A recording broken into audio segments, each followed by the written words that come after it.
From his Central Texas Command Center, deep behind enemy lines, the information war continues. It's Alex Jones and the GCN Radio Network.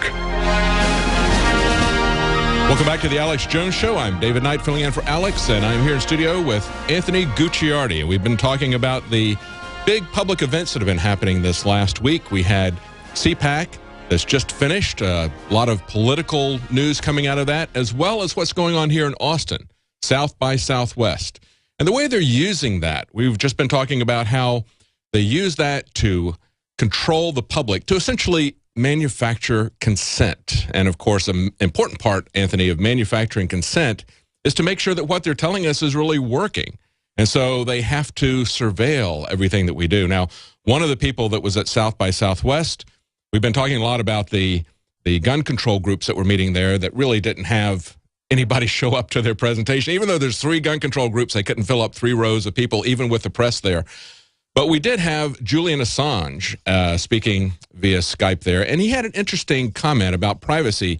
What he said here is, what's going on is an unprecedented theft of wealth from the majority of the population by those who already have a lot of power. And they're doing this in part by stealing information from all of us. Knowledge is power, and they're accumulating a lot of power. When I look at the way that they're trying to manipulate us through social media, and that was what this meeting at South by Southwest on gun control was about. It was about manipulating the public through social media by making sure that people can't say or put anything up about guns on Facebook at the same time that they're going to use it to put their side of the story out. It's a massive transfer of power. They're trying to control people, and they also want to see if people are buying their message. That's really what all this metadata is about, isn't it? Their actions signify a message of victory and success, because we see them scurrying, freaking out, teaming up with Facebook to censor everyone posting pictures of themselves with weapons. By the way, I did that today. Great response. Everyone needs to fight back against Facebook, who's saying you're not allowed to post pictures of firearms, even if you're a gun shop. You're not allowed to do anything with firearms because they've teamed up with these Moms Against Guns and everything. You're not allowed to do that anymore. I've started doing it. I'm going to keep doing it. Everyone needs to do that to fight back. It's the Streisand effect. When someone actually tries to censor someone, it ultimately becomes larger. So ultimately, what's come now is South by Southwest, the owner, as Alex was talking about earlier in the show, in the very beginning, has tried to come down on legal firearm owners by setting up all these events, these anti-gun events, and it's fallen flat on its face. And one of the groups that was there was Bloomberg's Mayors Against Illegal Guns, which a lot of mayors have blown the whistle on as well. But of course, he was there at the South by Southwest event, and he is the one who's working with Facebook to try to make sure that they censor any information about guns.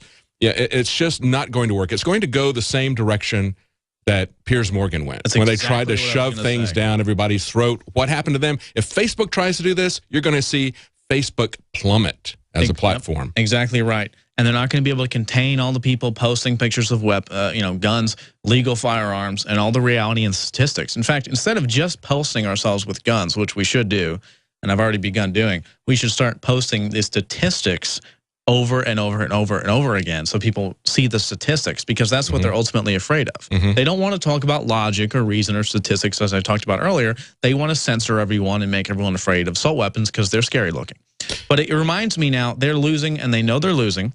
We're going to get into how the scientists now admit that Fukushima has already hit the West Coast and it's already coming in waves. We told you that 2011, 2012. We were called crazy. And Obama, we're going to play the clip of Obama saying that that would never happen. But specifically, you were telling me at CPAC, a journalist was detained for just trying to get a book signed, and that tell us. Yeah, this is Dan Dix from Press for Truth, and he was in line. He had a book that was written by Newt Gingrich, and he wanted to get Newt Gingrich to sign his book, and he was going to get a quick question in to Newt Gingrich because, of course, if you're an alternative journalist, you're not going to get an audience with His Majesty. That's the way they control the press, is through access. But they had to screen him beforehand. Well, the interesting thing is that as he's waiting to get in, they pulled him out of line, out of a large crowd of people.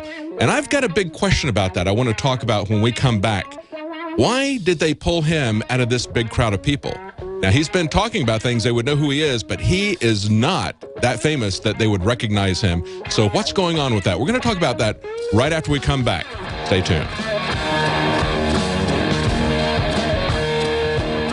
Hi folks, Alex Jones here with some important information. I want to tell you about Matt Redhawk and his team of patriots over at My Patriot Supply. Several years ago, Matt was sitting in his 2-bedroom apartment, frustrated with the direction this country was headed and the charlatans willing to sell us out for a quick buck. Deciding to take action, a company run by patriots for patriots was born. My Patriot Supply has never taken a loan or accepted outside funding. They now operate 2 distribution facilities and employ over 50 hardworking American men and women. It is rare to find companies who practice what they preach. And that's why I stock my pantry with high-quality storable foods from My Patriot Supply. Go to mypatriotsupply.com/Alex today for special offers on emergency food storage, or call their preparedness specialist at 866-229-0927. That's 866-229-0927. Do business with someone who shares your values. mypatriotsupply.com/Alex.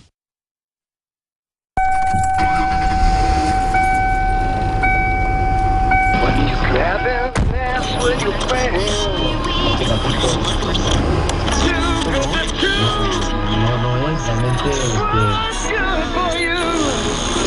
KLN, Los Angeles. Clone Radio. We play the songs that sound more like everyone else than anyone else. Clone.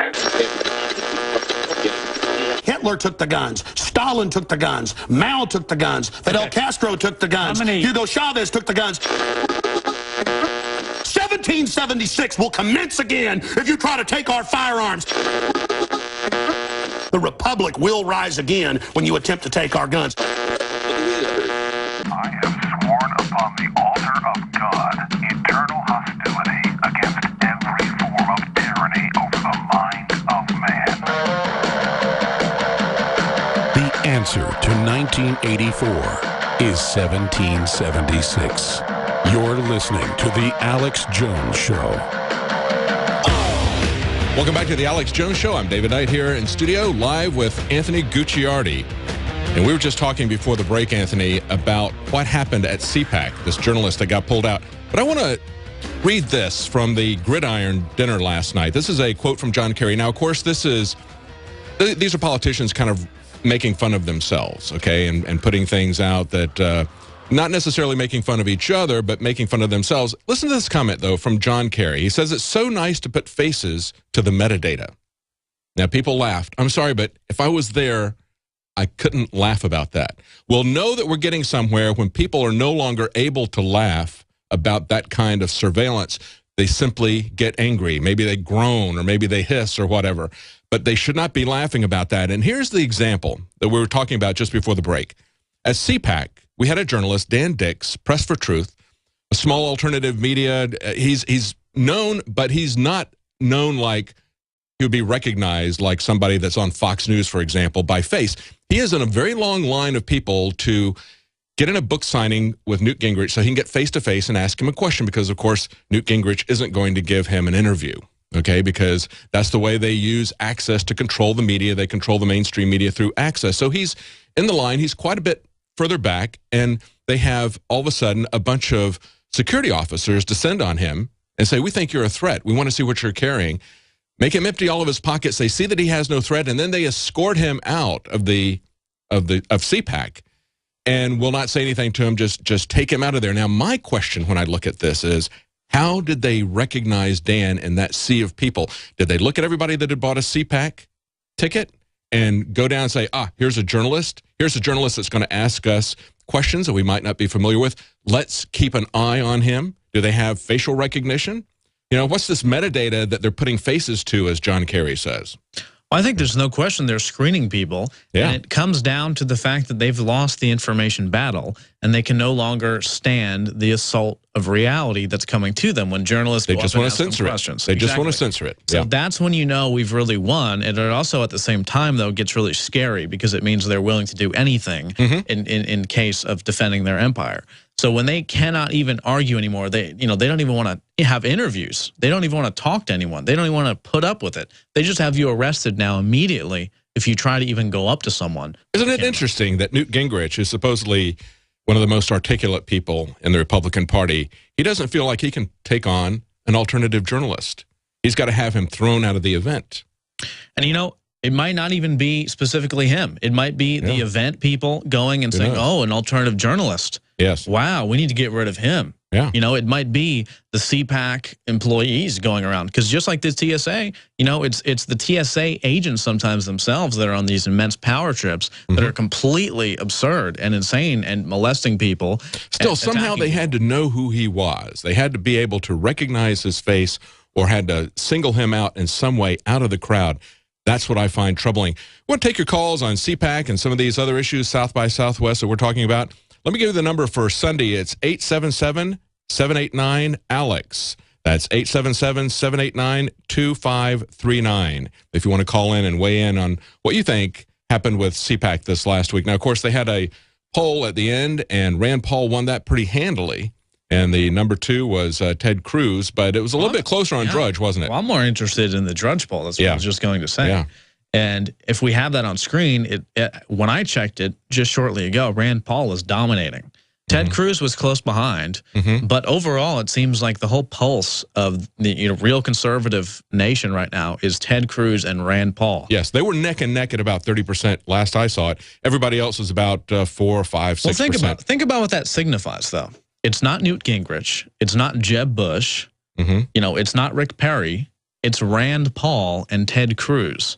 You think about that. In 2014, we're at a point now, they would be considered, they are considered alternative conspiracy theorists by many people. And here they are, you know, dominating these polls with hundreds of thousands of people voting. I mean, the Drudge poll is more legitimate than the CPAC. Yes. Can you imagine Jeb Bush saying we need to abolish the IRS, no matter how corrupt they are, no matter how they are using the IRS against political enemies, and continue to do it after it's exposed? That's the most amazing thing. I believe all presidents have been doing this with the IRS. And, of course, they're controlling all of our behavior through the income tax code, right? But when they get caught doing this, instead of being impeached, they just continue to do it. And the IRS commissioner takes the fifth twice, even though we can't take the fifth on anything with the IRS tax forms. It's an outrage, but the only ones to speak to these types of things are Ted Cruz and Rand Paul. That's why you see them leading in the opinion polls on Drudge, where it really matters. What does that signify to you? I think we're, like you said, I think we're winning, and I think they're really getting desperate. And I think the old school Republican leadership, the old country club leadership that's represented by people like Jeb Bush and by Newt Gingrich, I think they're very much afraid of this. You've got McCain, who's out there saying that that Ted Cruz needs to apologize, that he crossed the line, because what Ted Cruz said was that McCain and Dole and these other guys, they're all good men, he said. They're decent men, but they don't stand and draw a clear distinction. They don't stand for principle.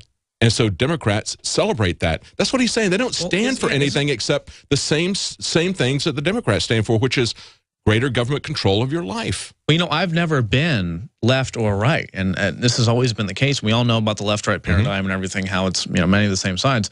But it really does seem like the conservative Republican movement is going on the right side with this. They're all culminating together to the right principles and standing behind Rand Paul and Ted Cruz, who aren't perfect, as no one is. That's right. That's right. But it really does seem to be a quantum phase shift to the conservative movement going ahead. And the left, I mean, it's not even really called the conservative movement anymore to me. It's almost like the third party of reality is bolstering.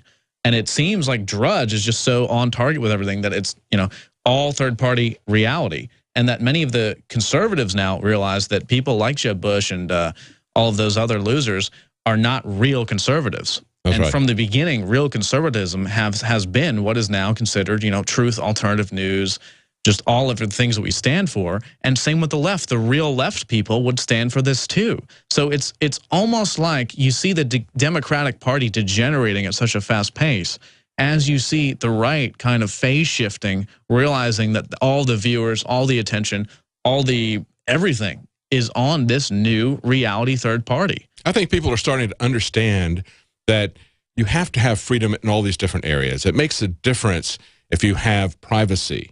It makes a difference if you can defend yourself. It makes a difference if you don't get the government involved in every war. And yet we see that's the same stuff that McCain is still offering people. I mean, at the very least, it's maybe like some of these real conservatives don't want to destroy the country. They just want to have crony capitalism or something and make a lot of money and you know, allow people to have some guns. But the left, it seems like they literally just want to destroy the cities, just want to completely have crime go rampant.